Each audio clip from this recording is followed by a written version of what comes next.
নমস্কার। আমার ছোট্ট ইউটিউব চ্যানেলে আপনাদের স্বাগত। তো আজকের বিষয় আলোচনা হচ্ছে যে ধর্ম বড় না কর্ম বড়।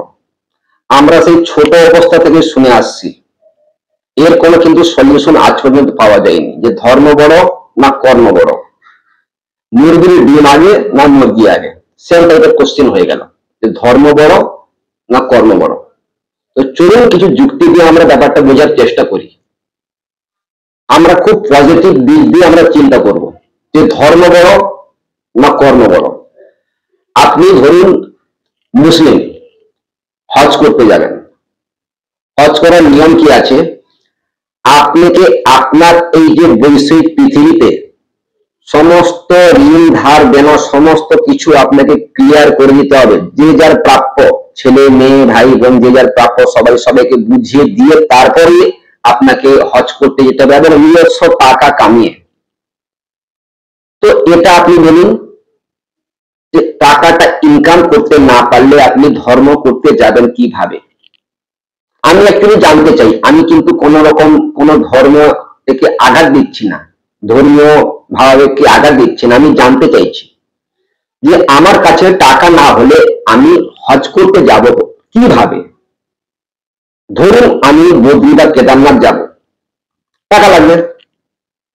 তো ওই টাকাটা যদি আমি ইনকাম না করি তো আমি বদ্রীনাথ বা কেদারনাথ ধাম যাব কি করে?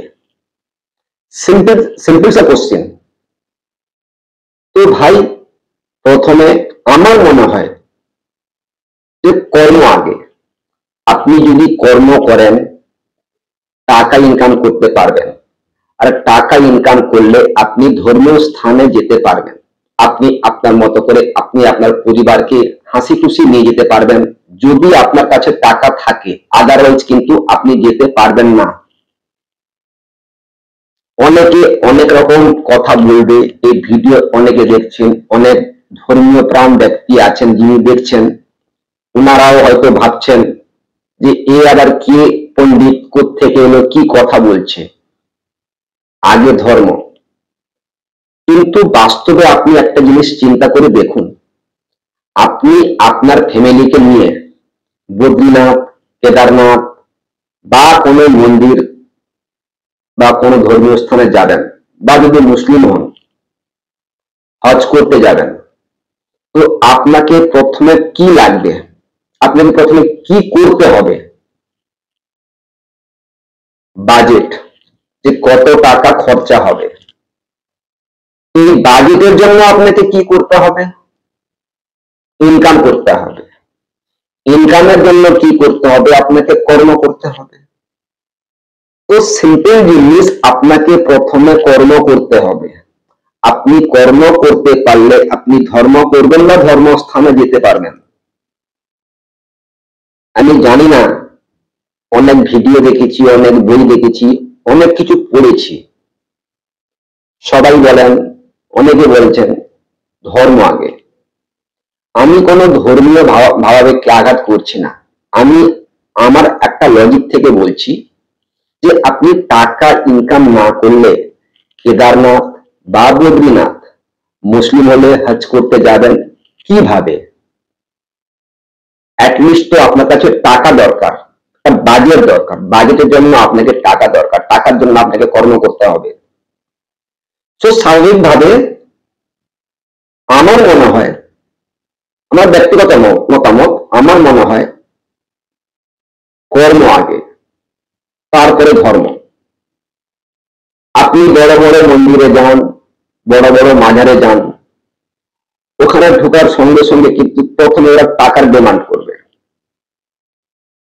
ভালোবেসে আপনাকে নমস্কার বলবে, মুসলিম হলে আপনাকে সালাম আলাইকুম বলবে, তারপরে কিন্তু আপনার পকেট চেক করবে, পকেট দেখবে, সেই অনুযায়ী আপনাকে ট্রিট করবে এবং আপনাকে সম্মান করবে। আপনি কত টাকা ওখানে খরচা করতে পারবেন বা আপনি কত টাকা আপনার ওখানে দিতে পারবেন, আপনার ক্যাপাসিটি অনুযায়ী ওখানে ট্রিট হবে।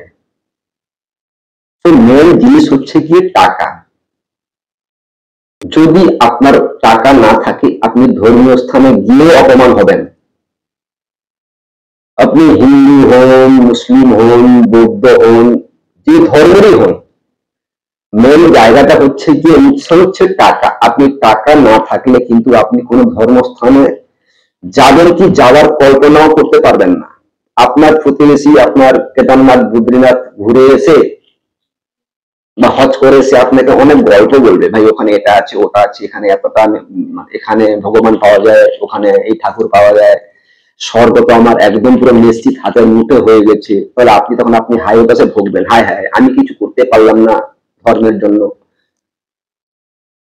তো তখনই আপনি কিন্তু ইনকামে লেগে পড়বেন, কাজে লেগে পড়বেন, যে আমি কাজ করে টাকা জমিয়ে আমাকে যেতে হবে। আপনার ভিতরে একটা কিন্তু খুব বড় ধরনের প্রচেষ্টা চলে আসবে যে ও গেছে যখন আমিও যাব। তো এর জন্য কিন্তু লাগবে টাকা। তখন আপনি একটা কাজ করতে নেমে যাবেন। আপনি যদি দিন মজুরও হন, আপনি দিন মজুর খাটতে লেগে যাবেন। টাকা আপনাকে জমাতে হবে। টাকা জমিয়ে তারপরে আপনি একটা বাজেট, আপনি আপনার মতো বাজেট করে আপনি যেতে পারবেন আপনার ধর্মস্থানে। যারা বলে যে ধর্ম আগে পরে কর্ম, কেন বলে আমি এখন ঠিক বুঝতে পারছি না। যদি কেউ কিছু বুঝে থাকেন বা জেনে থাকেন আমাকে অবশ্যই কমেন্ট করে জানাবেন। কিন্তু আমার মতে ভাই, আগে কর্ম, টাকা, তারপরে ধর্ম। মানে আগে কর্ম, তারপরে ধর্ম। নাহলে ধর্ম রক্ষা করা পসিবল নয়। সামান্য দেখুন, আপনার পাড়ায় যদি একটা পুজো হয়, আপনি যদি একটা চাঁদা দিতে না পারেন তো আপনি কি শুনতে জানেন? নাস্তিক। আপনি কোনো মন্দিরে ঢুকলে ওখানে যদি আপনি সেরকম পয়সা দিতে না পারেন না, আপনাকে বলবেন নাস্তিক। শুনতে হয়। অনেকে প্রশ্ন করবে, কোশ্চিন করবে, কি দাদা এরকম তো নেই? হ্যাঁ আছে ভাই, আমি নিজে এটা শুনেছি বলে আমি আপনাদেরকে বলছি। আপনি মুসলিম হন, হিন্দু হন, খ্রিস্টান হন, বৌদ্ধ হন, যে সম্প্রদায়েরই হন, আপনাকে আপনার ধর্মস্থানে যেতে হলে, ধর্মীয় করতে হলে আগে কিন্তু টাকা প্রয়োজন। ধরুন আপনি হিন্দু, বাড়িতে পুজো করবেন, ভালো, কিন্তু তার আগে কিন্তু টাকা লাগবে। টাকা না হলে আপনি আপনার বাড়িতে পুজো করতে পারবেন না। আপনি মুসলিম, আপনি আপনার বাড়িতে কোনো একটা ধর্মীয় অনুষ্ঠান করবেন, তার আগে কিন্তু আপনার টাকা লাগবে। তো টাকাটাই মূল উৎস। টাকা না হলে কোনো কিছু হবে না। তাই আমি মনে করি ধর্ম থেকে কর্ম বড়। কর্ম করলে ধর্ম অটোমেটিক করা যাবে এবং ধর্ম অটোমেটিক পাওয়া যাবে এবং সমস্ত ধর্মাচরণ করা যাবে। আগে কর্ম, তারপরে ধর্ম। তো ভাই এই ভিডিওটা ভালো লাগলে প্লিজ লাইক, শেয়ার, সাবস্ক্রাইব করুন এবং আপনাদের যদি কিছু বক্তব্য থাকে অবশ্যই কমেন্ট বক্সে কমেন্ট করুন। ভুল ত্রুটি হলে ক্ষমা করবেন। নমস্কার।